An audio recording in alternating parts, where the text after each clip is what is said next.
বন্ধুরা, এক ফোনে একাধিক ফেসবুক, ইমো বা মেসেঞ্জার ব্যবহার করতে চান, তাহলে আজকের ভিডিওটা আপনার জন্য। চলুন দেখে নিই কীভাবে এই কাজটি করবেন। প্রথমে আপনার ফোনে থাকা প্লে স্টোর অ্যাপটি ওপেন করবেন। প্লে স্টোর অ্যাপটি ওপেন করার পর উপরে লিখে দেবেন মাল্টি স্পেস লিখে সার্চ করে দেবেন। তারপর এই অ্যাপটা ইনস্টল করে নেবেন। অ্যাপটা ইনস্টল করা হয়ে গেলে ওপেনে ক্লিক করে দেবেন। পারমিশন চাইতে পারে, পারমিশনগুলো দিয়ে দেবেন। তারপর নিচে দেখুন প্লাস আইকন আছে, সেখানে ক্লিক করে দেবেন। তারপর আপনি একাধিক কোন অ্যাপটা ব্যবহার করতে চান সেটা সিলেক্ট করে দেবেন। আমি ফেসবুক সিলেক্ট করতেছি। তারপর নিচে দেখুন লেখা আছে কোলন, এখানে ক্লিক করে দেবেন। একটু লোডিং নেবে। দেখুন আমাদের ফেসবুকটা কিন্তু ক্রিয়েট হয়ে গেছে। এখন যদি আপনি আবারও অ্যাড করতে চান আরেকটা, তাহলে প্লাস এখানে ক্লিক করে দিবেন। তারপর আপনি যেটা অ্যাড করতে চান সেটার উপর সিলেক্ট করে দিবেন। সিলেক্ট করে দেওয়ার পর আবারও কোলনে ক্লিক করে দিবেন।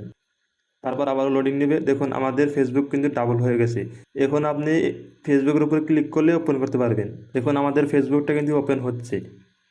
এই দেখুন আমাদের ফেসবুকটা কিন্তু ওপেন হয়ে গেছে। আপনি জিমেল আর ফোন নাম্বার দিয়ে আপনার ফেসবুকটা লগ ইন করতে পারবেন। এবার যদি মিনিমাইজ করে আবার ওই অ্যাপের ভিতরে চলে আসেন, আবারও অন্য আরেকটার উপর ক্লিক করলে ঢুকতে পারবেন আগের মতো করেই।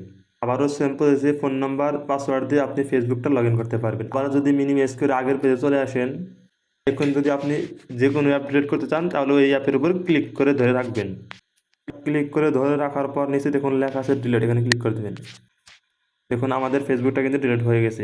এভাবে আপনি খুব সহজে একটা অ্যাপ একাধিকভাবে ব্যবহার করতে পারবেন। আজকের ভিডিওটি এ পর্যন্ত। যদি ভিডিওটি দেখে আপনার সামান্যটুকু উপকার হয়ে থাকে, তাহলে একটি লাইক দিন আর কমেন্টে আপনার মতামত জানিয়ে দিন। আর এরকম ভিডিও পেতে চ্যানেলটি সাবস্ক্রাইব করে পাশে থাকুন।